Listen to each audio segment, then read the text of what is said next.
Hello everyone and a very very good morning to all of you. कैसे हैं सभी लोग? बढ़िया, बहुत अच्छे, एक्साइटेड आज के सेशन के लिए। आई होप यस सभी लोग सुपर डुपर एक्साइटेड हैं आज के सेशन के लिए। तो सेशन स्टार्ट करते हैं। जितने भी नए स्टूडेंट्स हैं इस चैनल पे पहली बार आए हैं, सबसे पहले इस चैनल को सब्सक्राइब जरूर कर लेंगे, इस वीडियो को लाइक जरूर कर देंगे और शेयर जरूर कर देंगे। तो स्टार्ट करने जा रहे हैं हम आज का सेशन वोकैबुलरी के साथ। आज का पहला वर्ड है स्पेट। स्पेट मीन्स बाढ़ आ गई है ना। बहुत सारी चीजें एक साथ आ गई है, मतलब स्पेट आ गया है, बाढ़ आ गई है। पार्ट ऑफ स्पीच क्या हो गया? Noun. A large number of similar events और happenings occurring in a short period of time. मतलब बहुत सारी चीजें एक साथ हो रही है, बहुत छोटे से समय में हो रही है, मतलब पूरी की पूरी क्या आ चुकी है? बाढ़ आ चुकी है। सर्ज कह सकते हैं, फ्लड कह सकते हैं, वेव कह सकते हैं, और क्या कह सकते हैं? इनंडेशन, बहुत इंपॉर्टेंट वर्ड। और क्या कह सकते हैं? Deluge, torrent. टॉरेंट का मतलब तूफान सा होता है, मतलब बहुत सारी चीजें एक साथ हो गई। कैस्केड।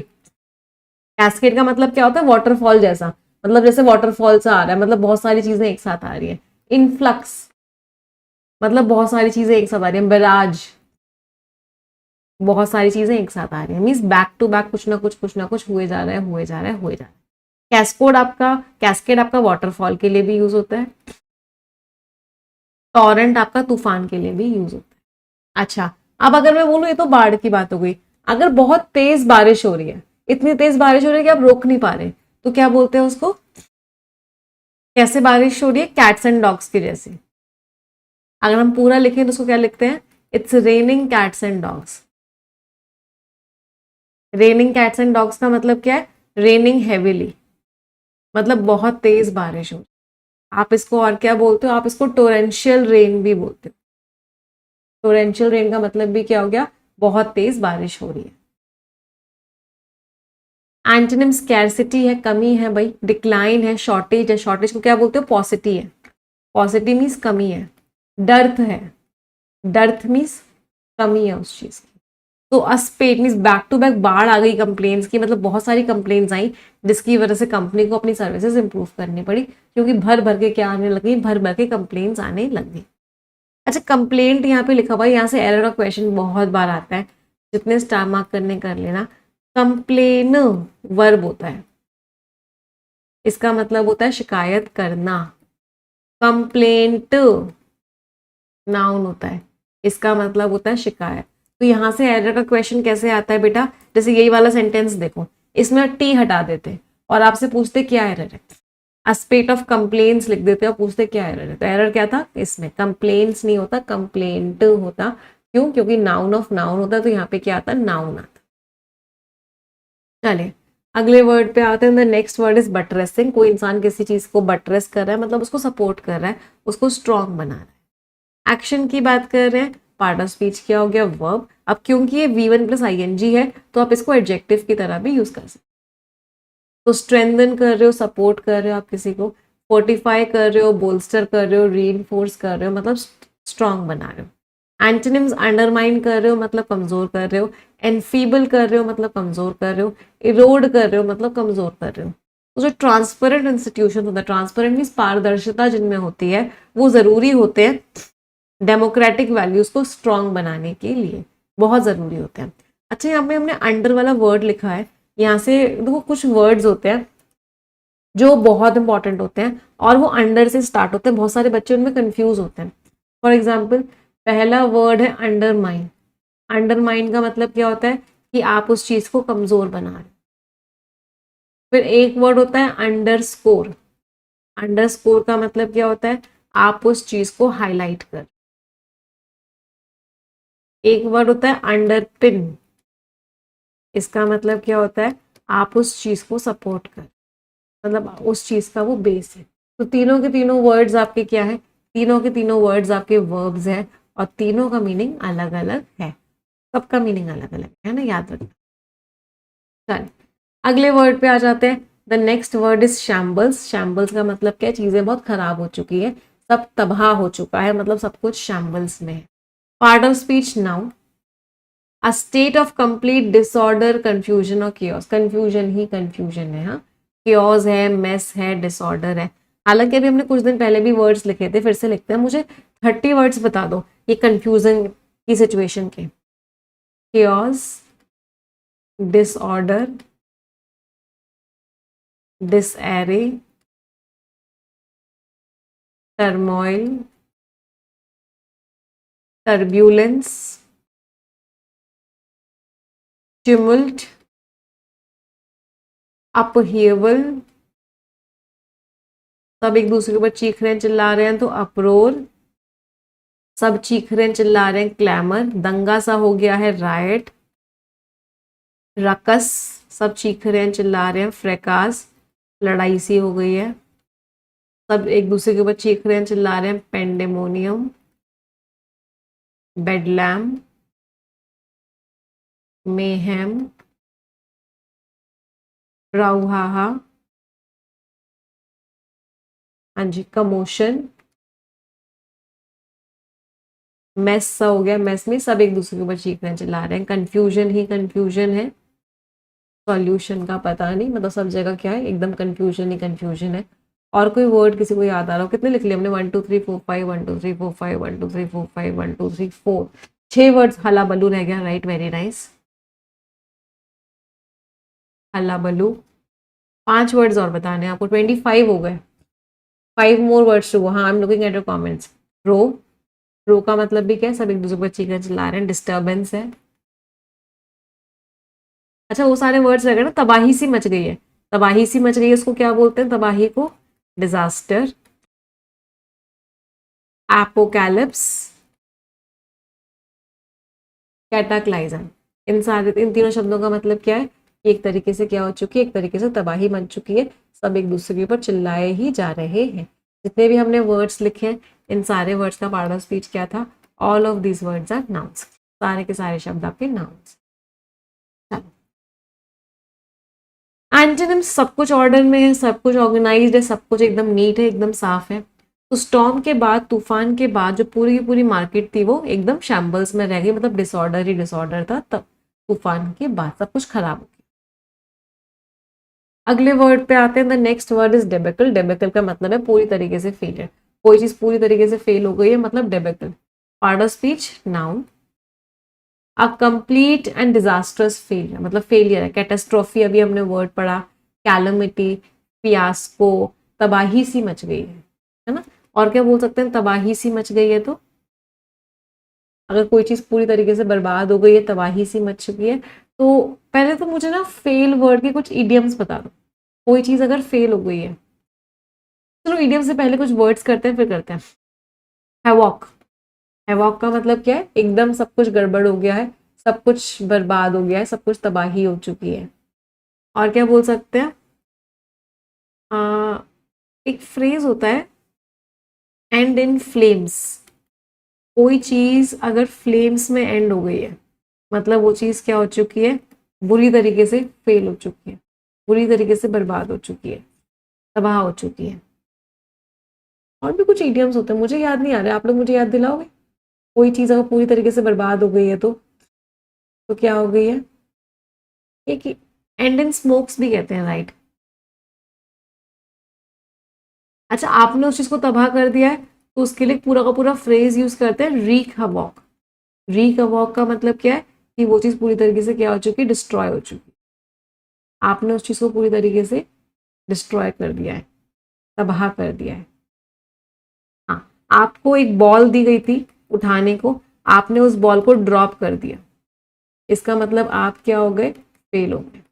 हाँ, gone to the dogs, gone to the dogs का मतलब भी क्या है? कि वो चीज क्या हो चुकी है? मिजरेबली फेल, मतलब वो चीज बुरी तरीके से फेल हो चुकी है। इन सारे फ्रेजेस का मतलब भी क्या था? कि वो चीज बुरी तरीके से फेल हो चुकी है। एंटोनिम्स, ट्रायम्फ जीत है, अकॉम्प्लिशमेंट जीत है, सक्सेस जीत है। तो पुअरली प्लान इंफ्रास्ट्रक्चर, इतनी बुरी तरीके से प्लान था वो इंफ्रास्ट्रक्चर कि वो क्या हो गया? एक डिबेकल में कन्वर्ट हो गया, एंडेड, मतलब वो क्या हो गया? पूरी तरीके से फेल हो गया। अच्छा आपने किसी को बुरी तरीके से हरा दिया है, वो इंसान बहुत बुरी तरीके से हार गया है, तो उसके लिए एक फ्रेज क्या यूज करते हैं? Very important phrase, bite the dust. उस इंसान ने क्या किया? धूल चटा दी है आपने उसको, उस इंसान ने बाइट द डस्ट किया है, इसका मतलब वो क्या हो गया? हार गया है। वो सफर डिफीट कह सकते। फॉल फ्लैट, आप कोई चीज कर रहे थे बट वो फ्लैट गिर गई, फॉल फ्लैट, इसका मतलब क्या है, फेल हो गई, आप उस चीज को सक्सेसफुल नहीं बना पाए, वो चीज क्या हो गई, बुरी तरीके से फेल हो गई। अगले वर्ड पे आते हैं, the next word is guys. Guys का मतलब क्या है, बाहर का अपीयरेंस किसी चीज, उसको क्या बोलते हैं, गाइस। कि उसका, उसने मुखौटा किसका पहना हुआ है, रावण ने सीता जी के हरण के अपहरण के समय पर एक संत का भेष धारण किया था, तो गाइस मीन्स भेष। Part of speech, noun.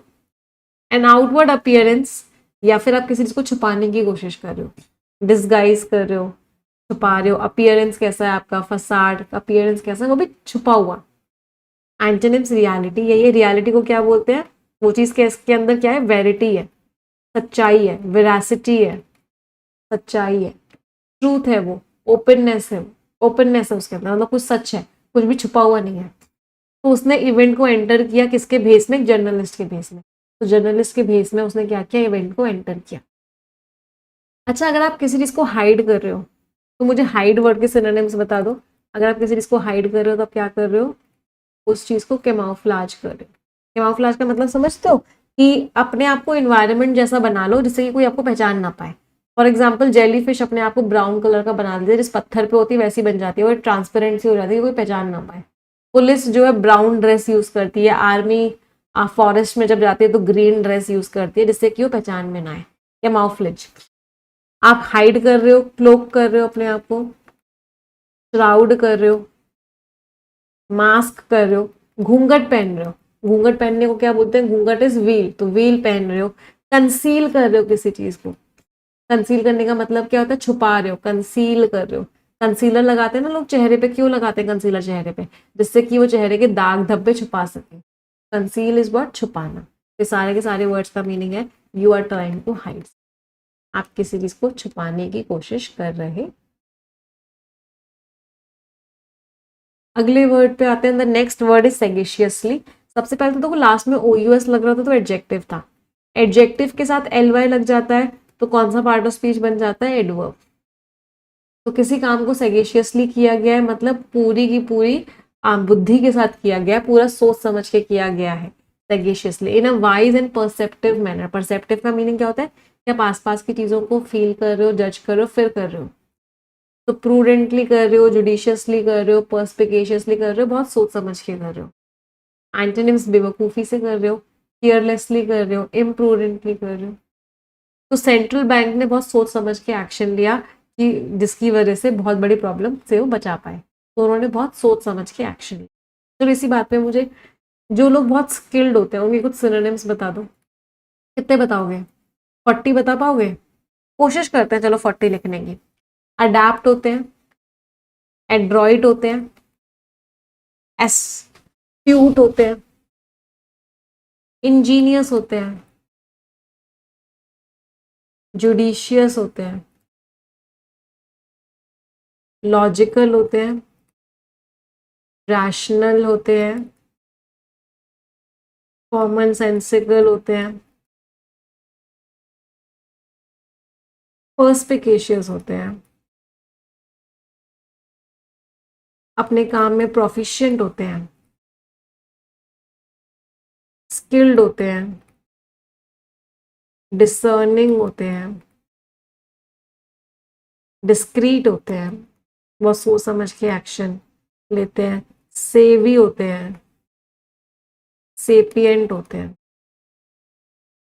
Witty होते हैं, दिमाग वाले होते हैं, ब्रेनी होते हैं, टैलेंटेड होते हैं, कॉम्पिटेंट होते हैं, एफिशिएंट होते हैं अपने काम में। तो 20 हो गए भाई, 20 मोर टू गो, 20 और बताने हैं आपको। डेक्स्ट्रस रह गया, डेक्स्ट्रस होते हैं, डेफ्ट होते हैं, एड्रॉइड लिखा है हमने, एड्रॉइड लिखा है, स्किलफुल होते हैं, केपेबल होते हैं अपने काम में, पोटेंट होते हैं, मतलब उनको पता होता है अपना काम उनको किस तरीके से करना है, कैसे करना है, बहुत अच्छे से अपना काम होगा।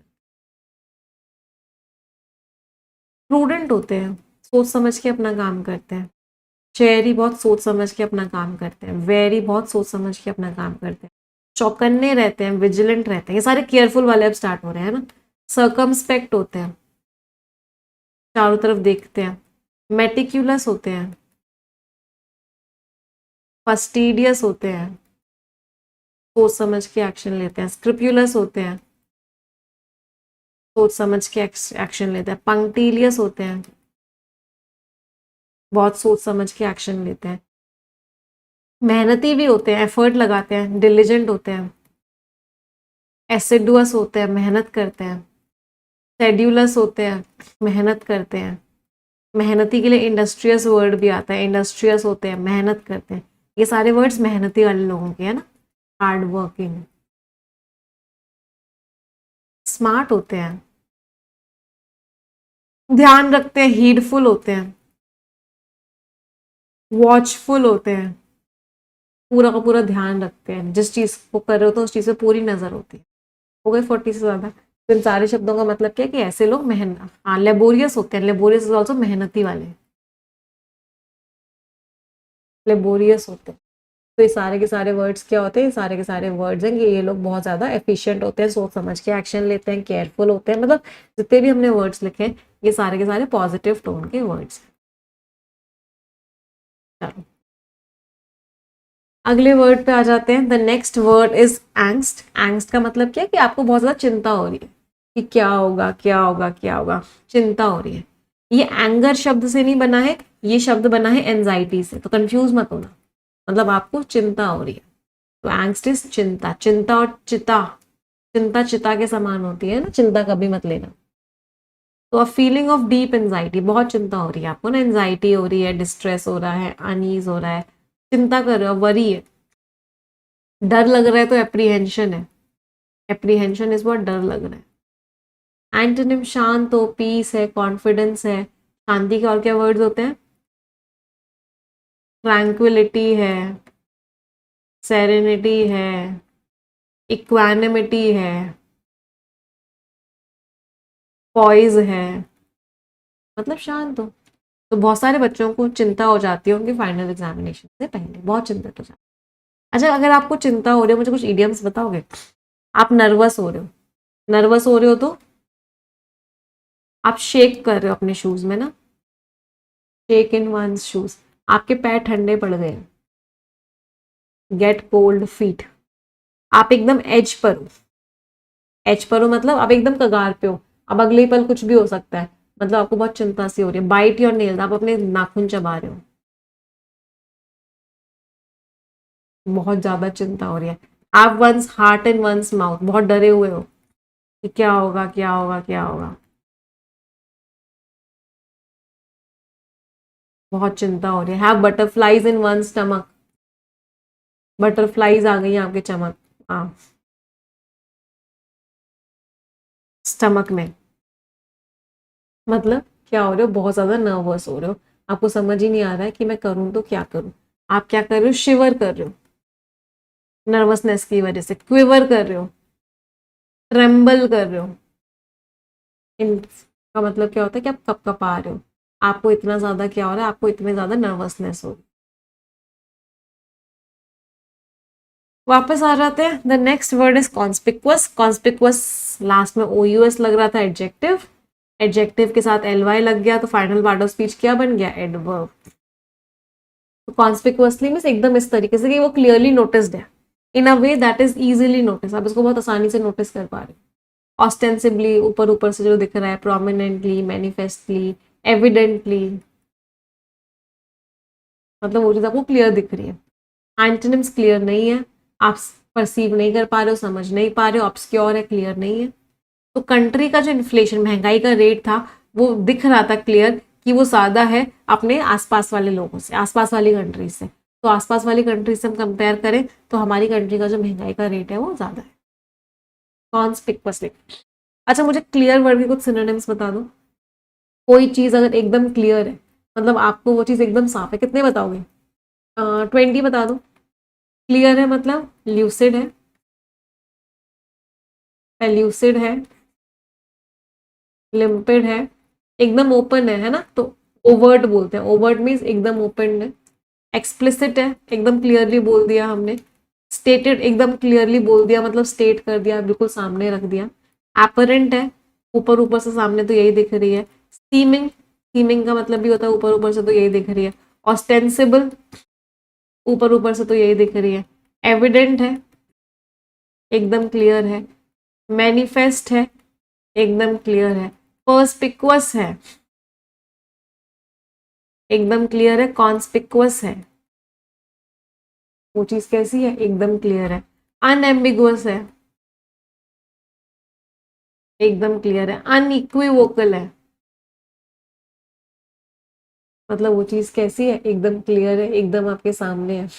अच्छा, आपको वो समझ में आ रही है, क्लियर इतनी है कि आपको एकदम समझ में आ रही है, तो इंटेलिजिबल है, फेथमेबल है,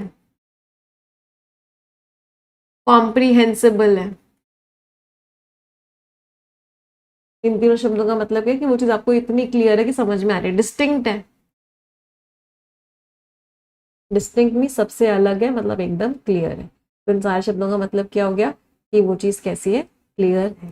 जितने भी अपने वर्ड्स लिखे सबका पार्ट ऑफ स्पीच क्या है, all of them are adjective.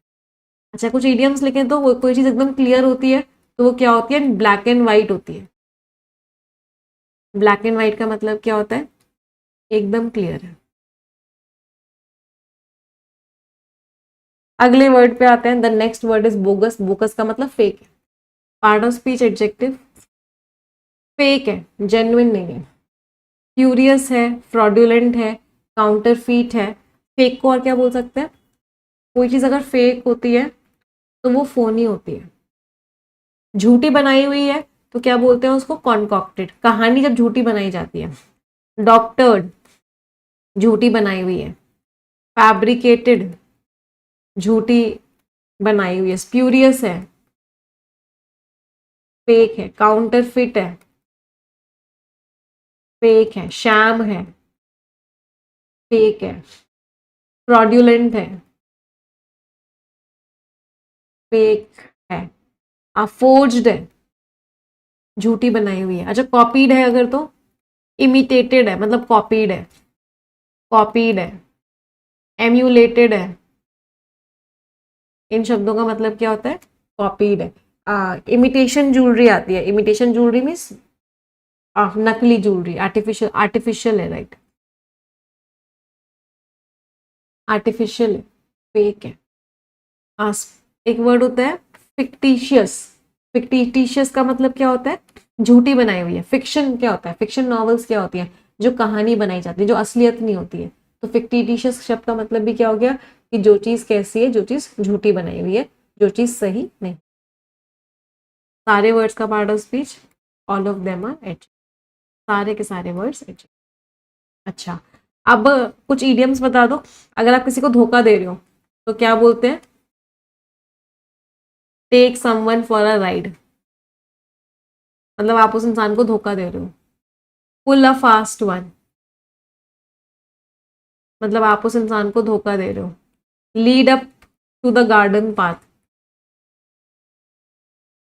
ये इडियम्स बहुत बार एग्जाम में आते हैं ना। इन सारे शब्दों का मतलब क्या है कि आप उस इंसान को क्या दे रहे हो, धोखा दे रहे हो, आप उस इंसान को डिसीव कर रहे हो।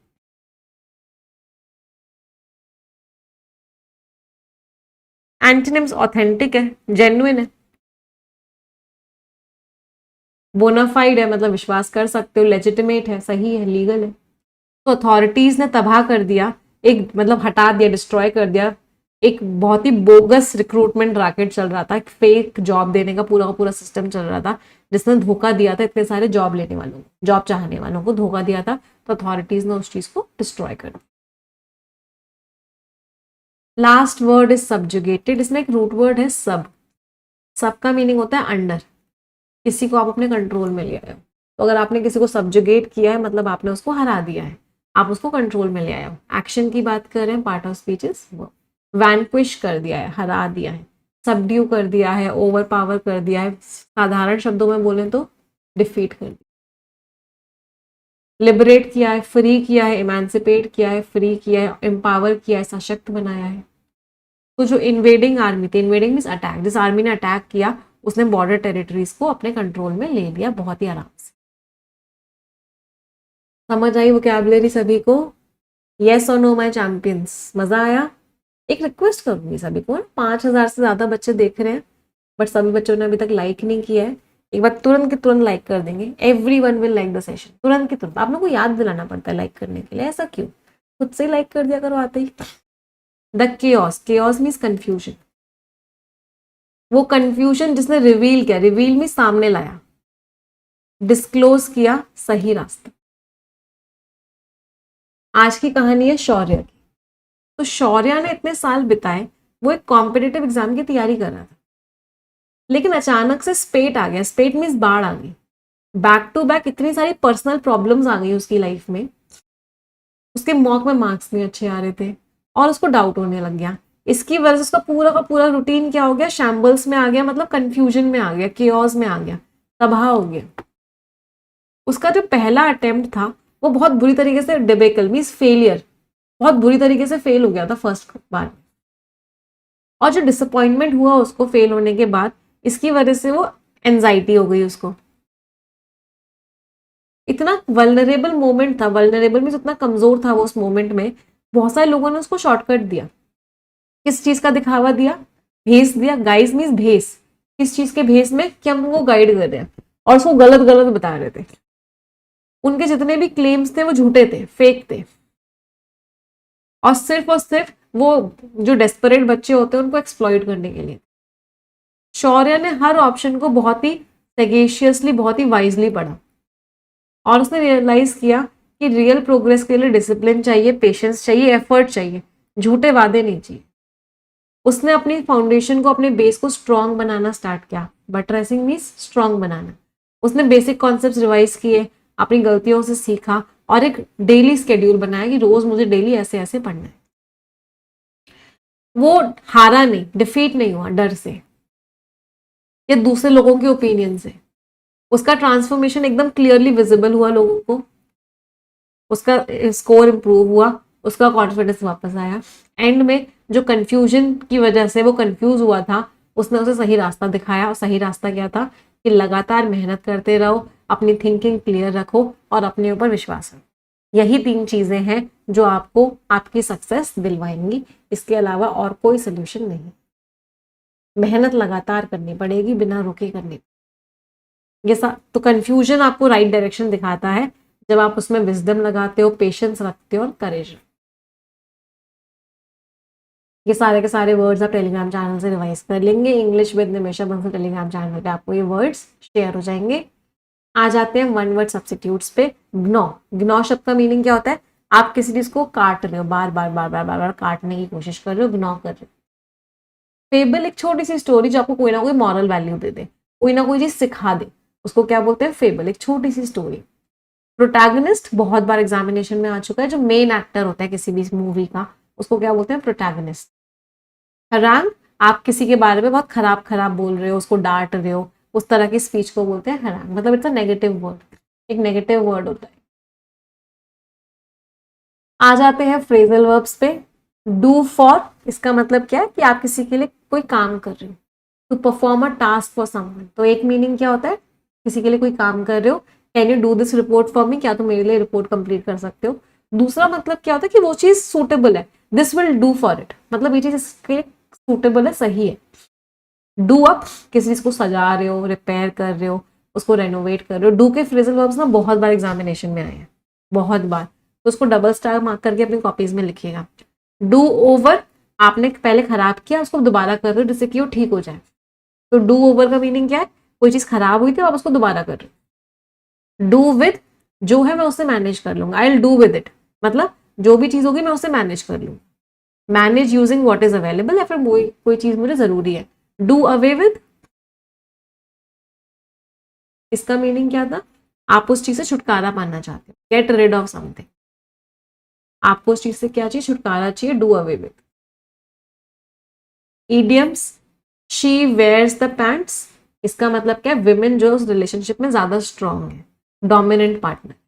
तो जब किसी रिलेशन में, मैन और वुमेन के रिलेशन में विमेन ज्यादा डोमिनेंट पार्टनर होती है, तब उसको बोलते हैं शी वेयर्स द पैंट्स। अब women's first duty is to herself, मतलब विमेन को अपने को ज्यादा प्रायोरिटाइज करना चाहिए, अपने आप को ज्यादा ऊपर रखना चाहिए, अपनी हैप्पीनेस को ऊपर रखना चाहिए। A girls got to have fun, इसका मतलब क्या है कि विमेन को भी लाइफ एंजॉय करनी चाहिए। To be a women of means, मतलब एक फाइनेंशियली इंडिपेंडेंट विमेन को बोलते हैं to be a women of means, जो फाइनेंशियली इंडिपेंडेंट है, जो किसी के ऊपर डिपेंडेंट नहीं है। अब women is only as old as she feels, मतलब एज सिर्फ एक नंबर होता है और कुछ नहीं होता। आप कैसा फील करते हो वो मैटर करता है, तो age is just a number, it is nothing else, how you feel is what matters. समझ आई सभी को? ये स्टोरी सभी लोग टेलीग्राम चैनल से पढ़ लेंगे। आ जाते हैं आज के आर्टिकल पे। आज का आर्टिकल बहुत इंपॉर्टेंट आर्टिकल है, पॉलिटिकल माइनफील्ड्स।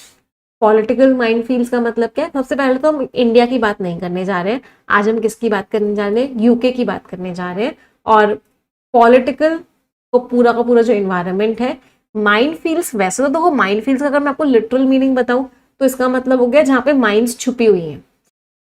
वैसे माइनफील्ड अगर यूज करते हैं तो इसका फिगरेटिव मीनिंग क्या होता है? फिगरेटिव मीन्स जिस चीज के लिए शो हुआ है, इसका मतलब क्या है? डिफिकल्टीज, तो मतलब मुश्किलें ही मुश्किलें हैं। तो जो न्यू प्राइम मिनिस्टर है यूके के, उनके लिए मुश्किलें ही मुश्किलें हैं। चल देखते हैं, पहले आप पढ़ेंगे फिर हम समझाएंगे। Read it everyone. उससे पहले मैं रिक्वेस्ट करूंगी, 6000 से ज्यादा बच्चे सेशन देख रहे हैं, जितने लोगों ने लाइक नहीं किया एक बार तुरंत के तुरंत लाइक कर देंगे। परफेक्शन बैच की डिटेल्स मैं लास्ट में दे दूंगी। ऑल द बेस्ट एवरीवन, सभी लोग रीड करें।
पढ़ लिया सभी ने? चलिए, ऑथर क्या कह रहे हैं।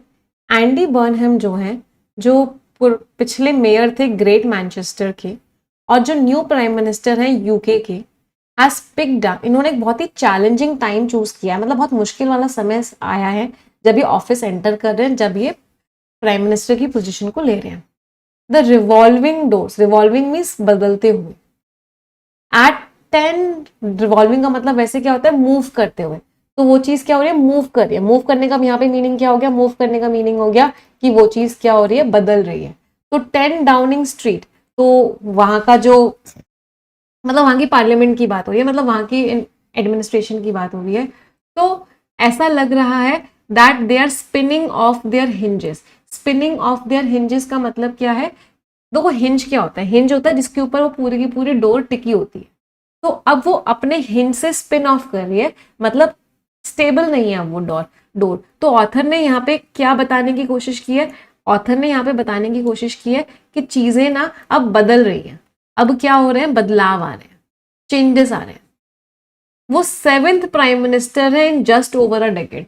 10 साल के अंदर ही अंदर वो 7वें प्राइम मिनिस्टर है। मतलब इतनी तेजी से चीजें चेंज हो रही हैं वहां पे, वहां के जो दरवाजे हैं वो इतनी तेजी से स्पिन ऑफ कर रहे हैं, मतलब इतनी तेजी से चीजें बदल रही हैं कि 10 साल के अंदर 7वें प्राइम मिनिस्टर आ गए हैं वहां पे, और 4 साल के अंदर वो 5वें हैं। नेवरदलेस, चलो इस सब के बावजूद भी, ही हैज प्रॉमिस्ड, उन्होंने वादा किया है। किस चीज का वादा किया है? कि एक फ्रेश स्टार्ट होगा, एक नई शुरुआत होगी, एंड एन इकोनॉमी, और इकोनॉमी को और सोसाइटी को रिवाइव करेंगे। रिवाइव मीन्स उसमें जान डालेंगे, उसको इंप्रूव करेंगे।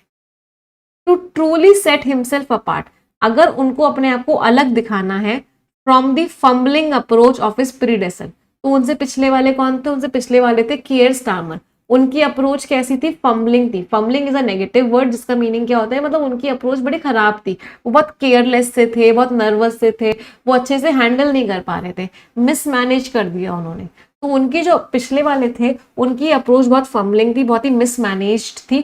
तो अगर एंडी जी को अपने आप को उनसे अलग दिखाना है, तो उनको क्या करना पड़ेगा? स्पीयर हेड करना पड़ेगा। स्पीयर हेड मीन्स लीड करना पड़ेगा। एक रेडिकल मीन्स बहुत बड़ा, एक बहुत बड़ा बदलाव लाना पड़ेगा उनको गवर्नेंस में, और उनको तैयार रहना पड़ेगा, विलिंग रहना पड़ेगा, मतलब तैयार रहना पड़ेगा कि वो रीडिफाइन कर दे, वो बदल दे the traditional Labour Party framework. Traditional means जो पहले से चलता आया है, तो जो लेबर पार्टी का जो पूरा पूरा सिस्टम है, उन्हें उसको रीडिफाइन करना पड़ेगा, दोबारा से बदलना पड़ेगा, जिससे कि वो टैकल कर सके, डील कर सके। किस चीज के साथ वो डील कर सके? The spiralling. स्पाइरलिंग मीन्स बहुत तेजी से बढ़ रहे हैं, इंक्रीजिंग क्राइसिस, बहुत तेजी से जो प्रॉब्लम्स बढ़ रही है। Cost of living, cost of living means महंगाई, महंगाई बढ़ती जा रही है।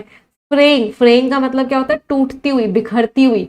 तो क्या बिखर रही है? ग्लोबल अलायंसेस, जो उनकी दोस्ती है बाकी कंट्रीज के साथ, जो ग्रुप्स हैं वो टूट रहे हैं, बिखर रहे हैं।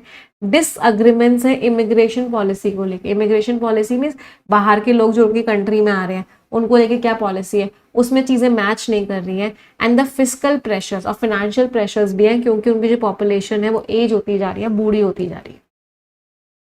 ही माइट लर्न फ्रॉम, वो सीख सकते हैं। मिस्टर स्टामर ने जो गलत कदम उठाए, उनसे वो सीख सकते हैं। मिस्टर स्टामर को ने लेबर पार्टी को एक बहुत ही रिसाउंडिंग मीन्स बहुत ही स्ट्रॉन्ग जीत दिलाई थी 2024 में, with just 34% of the popular vote. उनको सिर्फ और सिर्फ 34% वोट मिला था, लेकिन उन्होंने अपनी पार्टी को, उनकी पार्टी का नाम क्या था? लेबर पार्टी, उसको एक बहुत ही रिसाउंडिंग, मतलब बहुत ही बड़ी, बहुत ही ह्यूज विक्ट्री दिलाई थी, बहुत ही बड़ी जीत दिलाई थी। और उन्होंने कुछ गलत कदम उठाए, जिसकी वजह से चीजें खराब हुई। तो अब जो हमारे एंडी जी हैं, उनको सीखना चाहिए अपने पिछले वाले प्राइम मिनिस्टर से, और एक बहुत बड़ा बदलाव लाना चाहिए, तभी वो यूके को उसकी प्रॉब्लम से बाहर निकाल पाए। समझ आ रहा है? फ्रेइंग का मतलब होता है बिखरता हुआ, टूटता हुआ, दूर दूर होता हुआ। अगला पैराग्राफ पढ़ेंगे सभी लोग।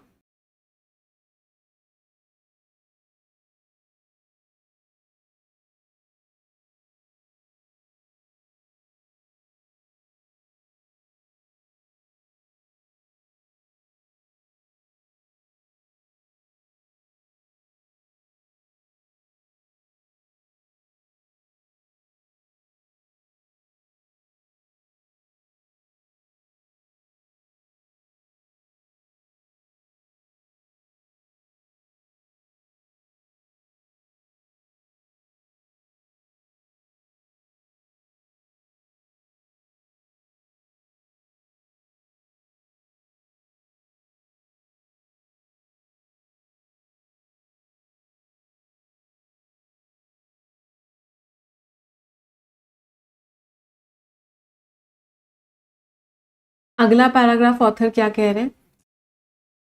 इट वॉज हाउएवर, लेकिन वो क्या थी? एक लवलेस लैंडस्लाइड थी। तो लवलेस लैंडस्लाइड का मतलब है कि वोटर खुश तो नहीं था, लेकिन उनकी लैंडस्लाइड विक्ट्री हुई थी। लैंडस्लाइड विक्ट्री का मतलब होता है बहुत बड़ी जीत। तो बहुत बड़ी जीत तो हुई थी उनकी 2024 में मिस्टर स्टारमर की, लेकिन ऐसा वोटर बहुत खुश नहीं था उनसे, कुछ एनालिस्ट के हिसाब से। And had more to do with, और एक किस चीज से ज्यादा था?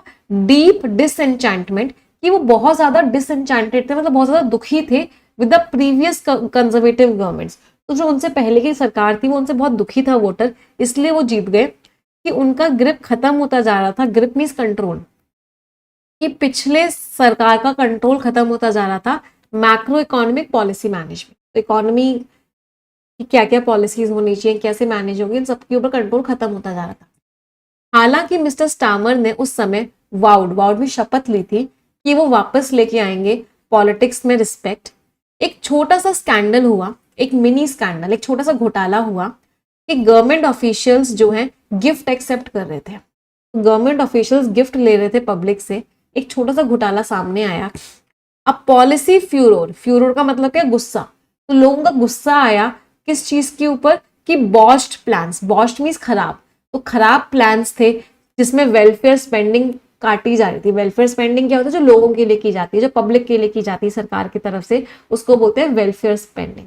तो चीजें क्या हुई, खराब हुई। कुछ उन्होंने बदलाव लाने की कोशिश की थी, उन्होंने वेलफेयर स्पेंडिंग कम करने की कोशिश की, तो पब्लिक को गुस्सा आ गया, भाई हमारे ऊपर जो स्पेंडिंग होती है तुम उसको कम क्यों कर रहे हो। तो एक बहुत ही उनके बॉस्ट प्लान्स थे, बहुत ही खराब प्लान्स थे। And an error of judgement, और उन्होंने एक गलती और करी। क्या गलती करी कि उन्होंने पीटर मेंडेलसन को अपॉइंट किया, इसकी वजह से मिस्टर स्टामर को बाहर कर दिया उनकी पार्टी के द्वारा। तो उनकी पार्टी के द्वारा मिस्टर स्टामर को बाहर क्यों किया गया, क्योंकि बहुत सारे रीजंस थे कि एक तो घोटाला आया था कि गवर्नमेंट ऑफिशियल्स गिफ्ट एक्सेप्ट कर रहे थे, फिर उन्होंने वेलफेयर स्पेंडिंग कम कर दी, फिर उन्होंने पीटर मेंडेलसन को अपॉइंट किया, ये सारे कारणों की वजह से उनको बाहर कर दिया गया। To avoid continuing this cycle of leaders, ये ऐसी तरीके से लीडर्स अगर आते रहे जो अनेबल टू गवर्न है, जो गवर्न कर ही नहीं पा रहे अच्छे से, अगर इसको अवॉइड करना है, what appears to be an increasingly ungovernable polity, अब क्या लग रहा है कि जो पूरा का पूरा एनवायरनमेंट है ना वो गवर्न हो ही नहीं पा रहा है, अच्छे से कोई मैनेज कर ही नहीं पा रहा है। इसके बाद से हो रहा है ये चीज ब्रेक्जिट, जब से ब्रिटेन एग्जिट किया है तब से क्या हो रहा है कि अच्छे से गवर्नेंस मिल ही नहीं पा रहा है यूके को। And a weary, weary means थक गई है पब्लिक, पब्लिक वहां की थक गई है। वो क्या चाह रही है कि एक नया मॉडल आए गवर्नेंस का, जिससे कि उनका जो एम्बैटल्ड नेशन है, एम्बैटल्ड मीन्स जो अभी तक लड़ रहा है, संघर्ष कर रहा है, परेशान है, तो उनकी जो कंट्री है वो स्टेबलाइज हो। किसके अमिश, किसके बीचों बीच पॉलिटिकल तूफान आ रहे हैं, तो पॉलिटिकल तूफान आ रहे हैं, बार बार प्राइम मिनिस्टर चेंज हो रहे हैं। पिछले 5 सालों में 4 प्राइम मिनिस्टर चेंज हो चुके हैं, पिछले वाले प्राइम मिनिस्टर को उनकी पार्टी ने ही बाहर निकाल दिया। तो ये जो परेशान है कंट्री, इसको अब क्या चाहिए, एक नया मॉडल चाहिए गवर्नेंस का। तो मिस्टर बर्नहम को अब क्या करना पड़ेगा, उनको तुरंत की तुरंत रिफॉर्म्स इंप्लीमेंट करने पड़ेंगे, चेंजेस लाने पड़ेंगे, और साथ के साथ उनको क्या करना पड़ेगा, टैंप डाउन मीन्स कम करना पड़ेगा, इसके ऊपर अटैक करना पड़ेगा, एक तरीके से इसको डिस्ट्रॉय करना पड़ेगा।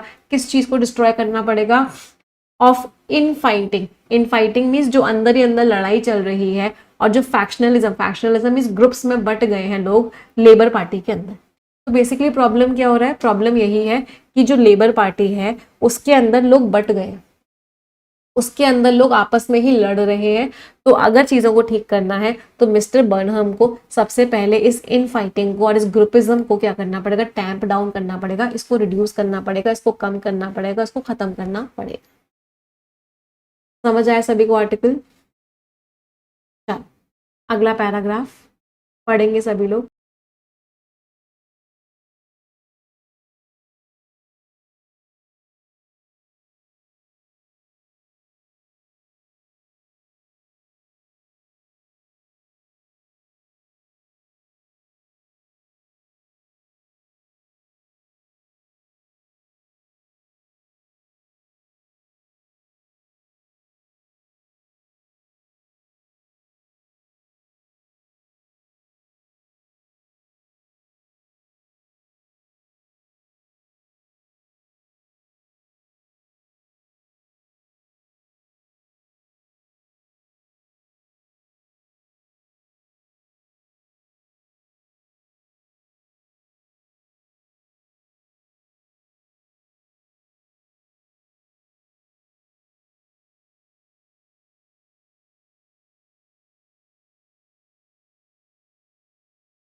अगला पैराग्राफ ऑथर क्या कह रहे हैं, ही हैज लिटिल रूम, मतलब उनके पास ना के बराबर जगह है, मतलब उनके पास ना के बराबर टाइम है, जगह है कि वो मैन्योवर करें। मैन्योवर का मतलब वैसे होता है मूव स्किलफुली, यहाँ पे मतलब क्या है कि वो एक्शन ले पब्लिक रेवेन्यू को लेके। गिवन हिज पार्टीज प्रॉमिस, उनकी पार्टी ने वादा किया है कि वो टैक्स नहीं बढ़ाएंगे, तो रेवेन्यू तो उनको बहुत ज्यादा नहीं बढ़ने वाला। Yet he will have to find innovative ways, उनको इनोवेटिव तरीके ढूंढने पड़ेंगे जिससे कि वो कम कर सके यूके का जो वेलफेयर बिल है।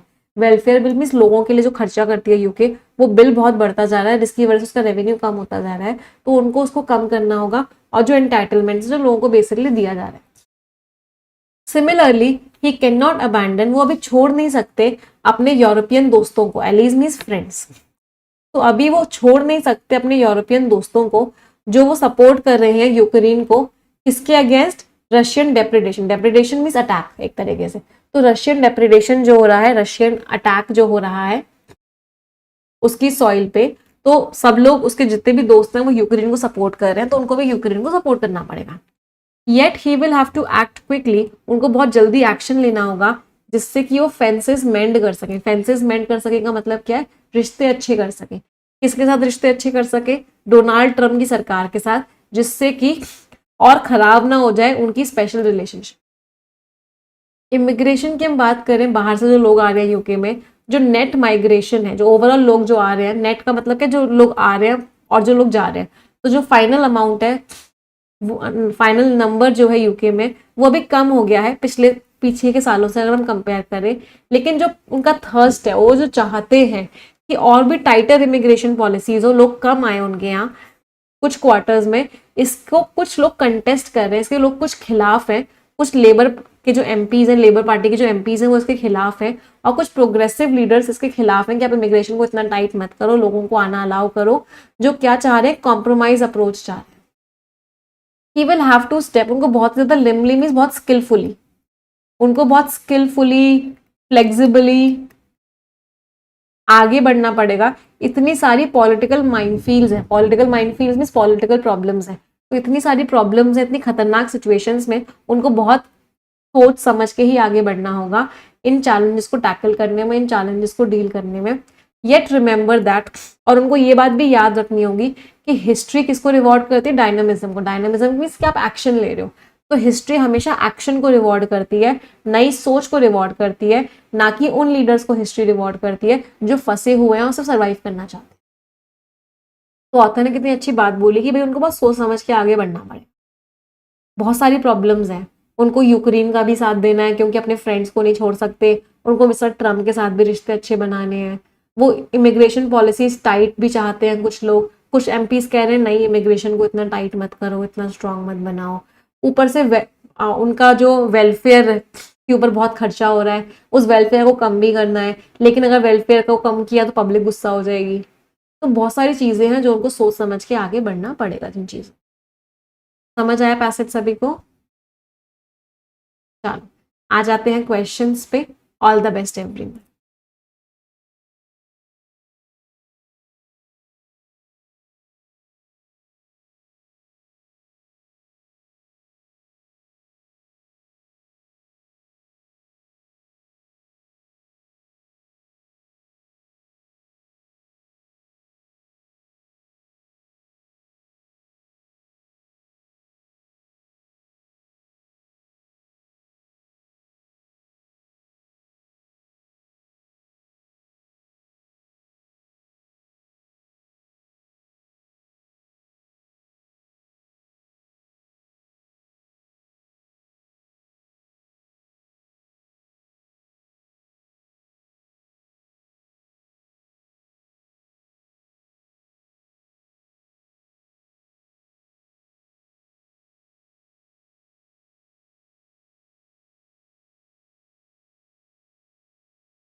चलिए let's look at the questions now. हमें बताना है कौन सा वर्ड है जिसमें फम्बलिंग जो है सेम सेंस में यूज हुआ है। ठीक है, फम्बलिंग का मतलब क्या था, एक तरीके से खराब अप्रोच है ना। तो उसने आफ्टरनून स्पेंड करी फम्बलिंग थ्रू, यहाँ पे तो सर्चिंग हो गया, इसका मीनिंग है ना, वो रिकॉर्ड्स को सर्च कर रहा था, खराब अप्रोच तो नहीं है। She was fumbling through her travel backpack, इसका मतलब भी सर्चिंग हो गया, वो ढूंढ रही थी। बच्चा जो है फंबल करता रहा with the integrate model price pieces, fumble करता रहा इसका मतलब वो अच्छे से नहीं कर पाया। तो यहाँ पे फंबल का मतलब क्या है कि वो अच्छे से नहीं कर पाया, फिजिकली वो अच्छे से मैनेज नहीं कर पाया, फिजिकल पुअर मैनेजमेंट कह सकते। जो सर्जन के जो फम्बलिंग मूवमेंट्स थे, फम्बलिंग का मतलब क्या है कि वो कपकपा सा रहा था, मतलब वो अच्छे से नहीं कर पाया ड्यूरिंग द डेलिकेट प्रोसीजर, इसकी वजह से मेडिकल टीम जो बहुत ज़्यादा, इसका भी मतलब यही है कि सर्जन अच्छे से नहीं कर पाया। अब मुझे सी और डी में से एक आंसर मार्क करना है कि या तो सी होगा या फिर डी होगा, कि दोनों का मतलब है कि वो अच्छे से नहीं कर पाया। अब मुझे ऐसा बताओ, यहाँ पे ये बच्चा है, इसका मतलब इसके पास अभी वो चीज, वो स्किल है ही नहीं। वो मॉडल प्राइसेस बहुत इंटीग्रेट है, बहुत कॉम्प्लिकेटेड है, मॉडल के जो पीसेस है बहुत कॉम्प्लिकेटेड है, इसका मतलब इस बच्चे की गलती नहीं है यहाँ पे। अब सी और डी में से एक आंसर मार्क करना है, इसमें इस बच्चे की गलती नहीं है क्योंकि एक तो बच्चा है और दूसरी बात ये चीज बहुत कॉम्प्लिकेटेड है। तो इसका मतलब आंसर इज व्हाट, डी, कि सर्जन अच्छे से चीजों को नहीं कर पाया, जिसकी वजह से मेडिकल टीम बहुत ज्यादा चिंता में आ गई। सिमिलरली पैसेज में भी वही था कि इनके जो पिछले वाले थे, जो मिस्टर स्टामर थे, वो अच्छे से नहीं कर पाए, इसकी वजह से प्रॉब्लम हुई। तो सर्जन अच्छे से नहीं कर पाया, इसकी वजह से प्रॉब्लम हुई। तो आंसर इज डी नॉट सी। जिन बच्चों ने सी आंसर मार्क किया, क्या उनको अपनी गलती समझ में आई? यहाँ पे गलती बच्चे की नहीं है, यहाँ पे गलती मिस्टर स्टामर की थी, यहाँ पे गलती सर्जन की थी। तो जो बेस्ट तरीके से सेम सेंस में यूज हुआ है वो डी है। अगला पैसेज क्या सजेस्ट करता है कि जो एंडी बर्नहम है, कि उनको, पैसेज क्यों सजेस्ट कर रहा है कि इनकी अप्रोच थोड़ी सी अलग होनी चाहिए? क्योंकि सिर्फ लीडर को रिप्लेस कर दोगे, मेथड्स चेंज नहीं करोगे तो कुछ नहीं होने वाला। सही बात है, सिर्फ लीडर चेंज करने से कुछ नहीं होगा, मेथड भी चेंज करना पड़ेगा। लेबर को इतना अच्छा खासा वोटिंग मिली, इसका मतलब है कि अपने आप चीजें ठीक हो जाएंगी? नहीं। कंट्री जो है, कंट्री के सामने बहुत सारी प्रॉब्लम्स है, तो इसलिए उनको कुछ डिफरेंट करना पड़ेगा। सही बात है, आंसर इज ए और सी दोनों सही है, आंसर इज बी। सिर्फ लीडर चेंज करने से नहीं होगा, एक्शंस करने पड़ेंगे, चीजों को बदलना पड़ेगा। कंट्री में ऑलरेडी इतनी प्रॉब्लम चल रही है कि चीजों को बदलना पड़ेगा। इनमें से कौन सा है जो आप इन्फर कर सकते हो, निकाल सकते हो कि क्या कारण है कि बर्नहम की जो एडमिनिस्ट्रेशन है उनको प्रॉब्लम्स आएंगी? उनका जो कमिटमेंट है कि वो टैक्सेस नहीं बढ़ाएंगे, इसकी वजह से फ्लेक्सिबिलिटी में प्रॉब्लम होगी, उनका रेवेन्यू नहीं बढ़ पाएगा क्योंकि वो टैक्सेस नहीं बढ़ा पाएंगे। सरकार के पास बहुत ज्यादा कैपेसिटी है? नहीं, सरकार के पास अनलिमिटेड कैपेसिटी तो नहीं है कि वेलफेयर प्रोग्राम वो करती जाए, नहीं। Foreign policy priorities, foreign policy मतलब बाहर की कंट्रीज को लेकर कैसे चीजें करनी है, इसमें उन्हें रिलेशंस बैलेंस करने पड़ेंगे कॉम्पीटिंग इंटरनेशनल पार्टनर्स के साथ। सही बात है, उनको रिश्ते बैलेंस करने की जरूरत है। उनके इंटरनेशनल पार्टनर्स हैं, एक तरफ वो यूक्रेन के साथ हैं, यूक्रेन को सपोर्ट करना है उनको, रशिया अटैक पे अटैक किए जा रहा है, फिर मिस्टर ट्रम्प को भी उनको सपोर्ट करना है, उनके साथ भी रिश्ते अच्छे बनाने हैं। तो कंपीटिंग इंटरनेशनल पार्टनर्स हैं, तो उनको बैलेंसिंग तो करनी पड़ेगी, रिश्ते तो ठीक करने पड़ेंगे। तो answer is C, both A and. कौन से सेंटेंसेस हैं जो बहुत अच्छे से आ सकते हैं उस ब्लैंक में? पहले हमने चैलेंजेस बताए कि बर्नहम के पास गवर्नेंस के क्या क्या चैलेंजेस है, क्या क्या प्रॉब्लम्स हैं, तो उसके बाद क्या आएगा? चैलेंजेस हैं तो इसका मतलब क्या है कि जो ड्यूरेबिलिटी है उनकी लीडरशिप की, उनकी लीडरशिप कैसे चलेगी, वो सिर्फ स्पीच पे नहीं चलेगी, वो डिफिकल्ट चॉइसेस को अगर रिजल्ट में कन्वर्ट कर पाएंगे तभी चलेगी। सही बात है। ब्रिटेन की जो मैन्युफैक्चरिंग सेक्टर बढ़ती जा रही है, इसकी वजह से इकोनॉमी इंसुलेट हो चुकी है। हम यहाँ पे बर्नहम की बात कर रहे हैं तो उन्हीं की बात होनी चाहिए। जो एनालिस्ट हैं उनको लगता है कि जो कॉन्स्टिट्यूशनल रिफॉर्म्स हैं, जो कॉन्स्टिट्यूशन में चेंजेस हैं, इसकी वजह से इंस्टेबिलिटी होगी ही नहीं, चैलेंजेस हैं तो उनको एक्शन लेना होगा। तो इसके बाद कोई एक्शन वाला सेंटेंस आएगा। प्रॉब्लम होती है तो प्रॉब्लम के बाद सोल्यूशन आता है, उसका एक्शन आता है। तो सोल्यूशन तो सिर्फ ए में दे रखा था, तो आंसर वाज ए। कोई दिक्कत इस क्वेश्चन में? चलो अगला क्वेश्चन देखते हैं।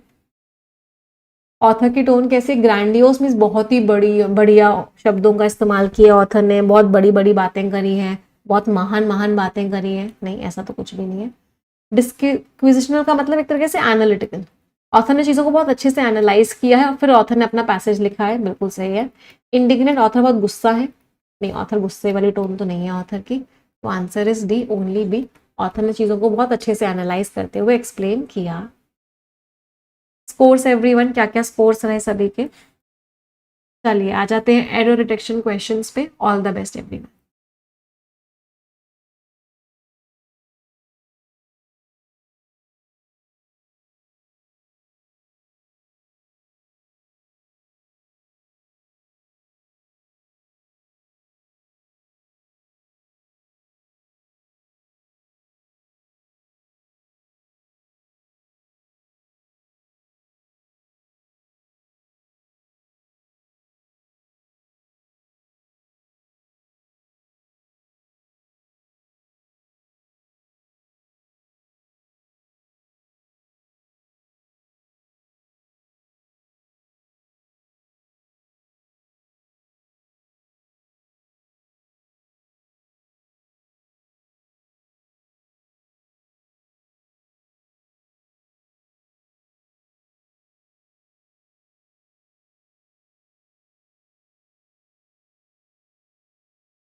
चलिए let's look at these questions.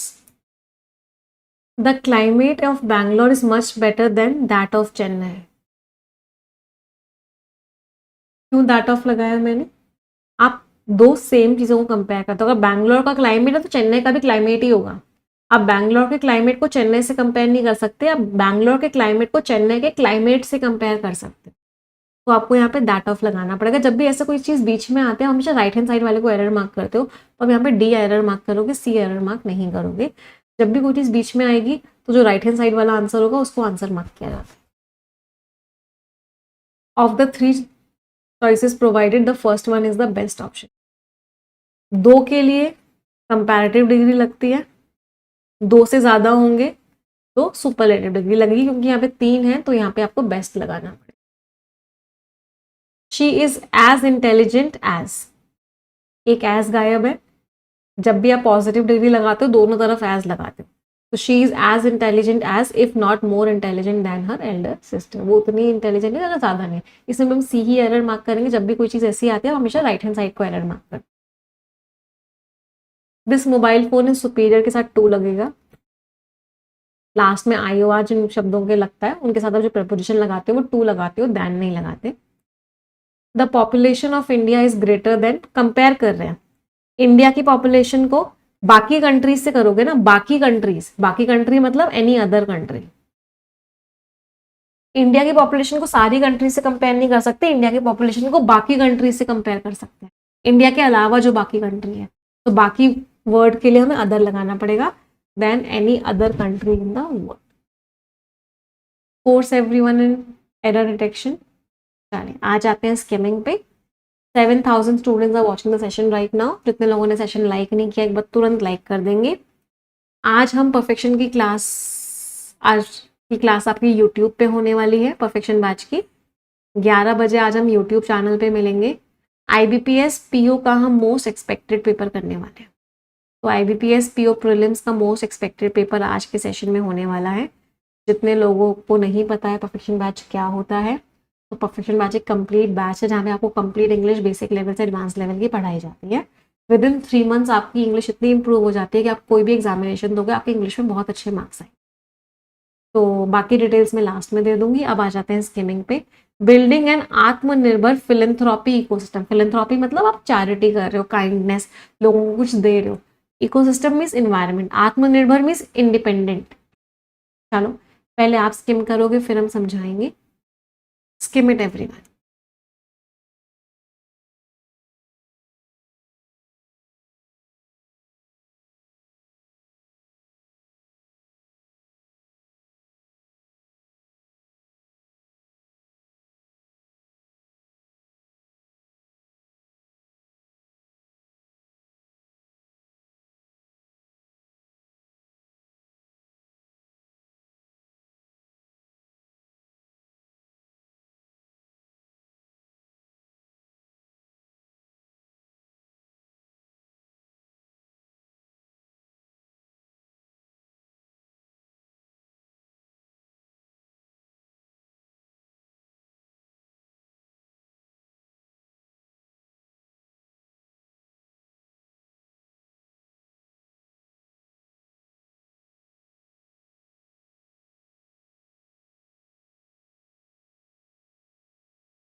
चलिए let's look at this passage now.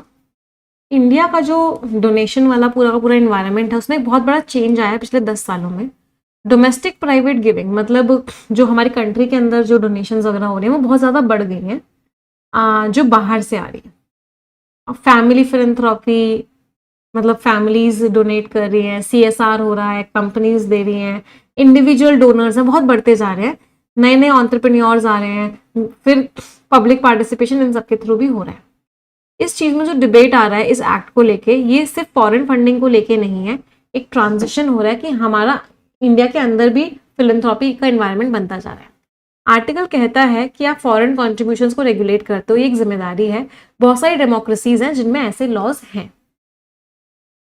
Main issue law नहीं है बट ये चीज है कि सही है। पॉपुलर परसेप्शन क्या है कि फॉरेन फंडिंग जो है कोलैप्स नहीं हुई है, अभी भी आ रही है। 14,500 लोग जो हैं उनके पास अभी भी ये लाइसेंस है ऑर्गेनाइजेशंस के पास, जो कॉन्ट्रीब्यूशंस हैं वो डबल हो गए। सिग्निफिकेंट शिफ्ट क्या है कि कंट्री के अंदर भी फिलैंथ्रोपी हो रही है, इतना ज़्यादा लोग डोनेशंस कर रहे हैं। लेकिन कुछ ऑर्गेनाइजेशंस में चैलेंजेस आए हैं क्योंकि उनको रिन्यूअल नहीं मिल रहा है, प्रॉब्लम्स चल रही हैं। इसका मतलब गवर्नेंस और अच्छा होना चाहिए। आर्टिकल कह रहा है कि आप एक रूल्स रेगुलेशंस बनाओ बट कहीं पे भी डेफिशिएंसीज है उनको ठीक भी करो।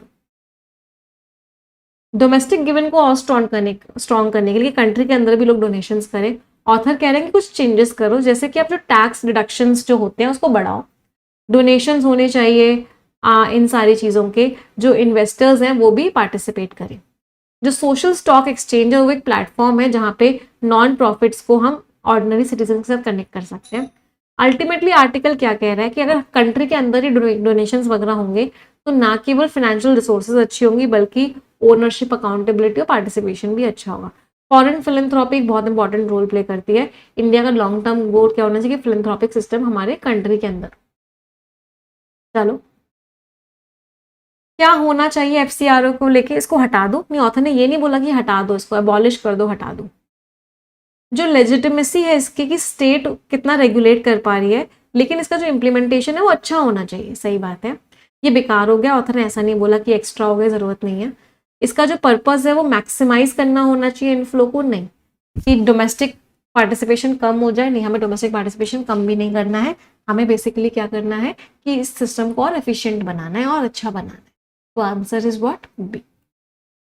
अगला पैसेज ने यूएस और ऑस्ट्रेलिया का एग्जांपल क्यों दिया? वो ज्यादा एड देते हैं इंडिया को? नहीं। उनके सेक्टर ज्यादा बड़े हैं फिलैंथ्रोपिक? नहीं। हाँ, कि ऑथर ने बोला कि फॉरेन कंट्रीब्यूशन को हर कोई रेगुलेट करता है, ये कॉमन प्रैक्टिस है इन कंट्रीज में।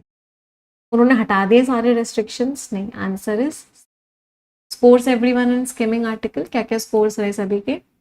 चलिए प्रीवियस ईयर क्वेश्चंस पे आ जाते हैं। अपग्रेड करना मीन्स आप किसी की बुराई कर रहे हो, क्रिटिसाइज कर रहे हो। वेनरेट, आप रिस्पेक्ट करते हो उस इंसान को। विम्सिकल, इंसान जो इंसान कभी भी कुछ भी कर दे, बहुत अनप्रिडिक्टेबल सा हो। जीनोफोबिक, जो फॉरेनर्स को डिसलाइक करता हो। ईल्डिंग, मतलब जो हार मान ले। DEBAC। चलिए प्रीवियस ईयर इडियम्स पे आते हैं। अ बोन ऑफ कंटेंशन मतलब झगड़े की जड़, कहाँ गया ये ना। अ रेड लेटर डे, बहुत इंपॉर्टेंट दिन है भाई। एट डैजर्स डॉन, बहुत लड़ाई कर रहे हो आप आपस में। बाय हुक और बाय क्रुक, किसी भी तरीके से। इन ब्लैक एंड व्हाइट, मतलब लिखा हुआ है क्लियरली। BADEC। Force everyone. 10 शब्द है, इनमें से 3 वर्ड्स का मीनिंग सभी लोग कमेंट्स में लिखेंगे। आप सभी की जिम्मेदारी है कि आप कम से कम 3 वर्ड्स का मीनिंग कमेंट्स में लिखेंगे ही लिखेंगे। इट इज़ योर रिस्पॉन्सिबिलिटी, और हर बच्चा अपनी जिम्मेदारी पूरी करेगा। जो जो बच्चे अपनी जिम्मेदारी पूरी करेंगे उनमें से एक बच्चे को हम success no more an illusion book भी गिफ्ट करेंगे, और उस बच्चे के घर वो बुक भिजवाई भी जाएगी। तो मेक श्योर करो कि सभी लोग कम से कम 3 वर्ड्स का मीनिंग कमेंट्स में, है ना। Everyone has to write the meaning of at least 3 words in the comment section. हर बच्चे को लिखने हैं। जिस बच्चे के घर बुक भिजवाई जा रही है उस बच्चे का नाम आशुतोष है। बेटा एक मेल कर देना, एक स्क्रीनशॉट भेज देना, टीम आपके घर आपकी बुक भिजवा देगी। जितने बच्चों को रिन्यू करवाना है वो रिन्यू करवा सकते हैं। रिकॉर्डेड को लाइव में कन्वर्ट करवाना है वो रिकॉर्डेड को लाइव में कन्वर्ट करवा सकते हैं। ये ऑफिसर लैब येस मॉक का प्लेटफॉर्म लेना है, मॉक टेस्ट देना है, वो मॉक टेस्ट का प्लेटफॉर्म ले सकते हैं। जितने बच्चों ने अभी तक परफेक्शन बैच ज्वाइन नहीं किया है वो आज के आज ज्वाइन कर लेना। क्लोज टेस्ट टॉपिक अभी चल रहा है, उसमें बहुत बेसिक लेवल से हमने स्टार्ट किया है, हम एडवांस लेवल की तरफ मूव कर रहे हैं, इस टॉपिक को बहुत स्ट्रांग बना रहे हैं। एक एक करके हम सारे टॉपिक्स उठाते हैं परफेक्शन बैच में, उसको बहुत स्ट्रांग बनाते हैं। अगर आप 3 महीने भी परफेक्शन बैच में रेगुलरली आ जाते हो, आपकी इंग्लिश बहुत बहुत ज़्यादा स्ट्रांग हो जाए। बट उसके लिए आपको रेगुलरली परफेक्शन और एडिटोरियल करना पड़ेगा, अपने आप से वादा करना पड़ेगा कि मुझे 1 घंटा परफेक्शन और 1 घंटा एडिटोरियल हर हालत में करना है। मैं आपसे वादा कर सकती हूँ, अगर आपने ये आदत बना ली तो ऐसी कोई चीज़ नहीं है जो आपकी इंग्लिश को स्ट्रांग होने से रोकती है। आप NB60 कोड लगाओगे, आपको मैक्सिमम डिस्काउंट भी मिल जाएगा। कोई डाउट, कोई क्वेरी होगी, आप हमें इस नंबर पर व्हाट्सएप करके पूछ लो।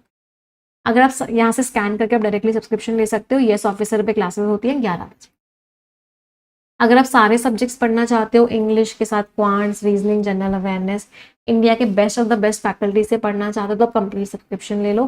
कंप्लीट सब्सक्रिप्शन में बहुत ही अच्छा ऑफर चल रहा है कि आपको सिर्फ 2,999 रुपीज़ में सारे सब्जेक्ट्स कंप्लीट बैंकिंग एग्जाम्स की तैयारी करवाई जाती है। कोड आपका सफलता लग जाएगा, आपको ये ऑफर मिल जाएगा। यहाँ से आप स्कैन करके कर सकते हो, ठीक है। ये टेलीग्राम चैनल है, यहाँ PDF मिल जाएगी। कोई डाउट, कोई क्वेरी होगा, आप हमें इस नंबर पर व्हाट्सएप करके पूछ लेना, या इस वीडियो के डिस्क्रिप्शन में एक फॉर्म है, आप उस फॉर्म को फिल कर दोगे, टीम आपको कॉल करेगी, आपके सारे डाउट्स एंड क्वेरीज का आंसर देगी। But please make sure that you start attending classes.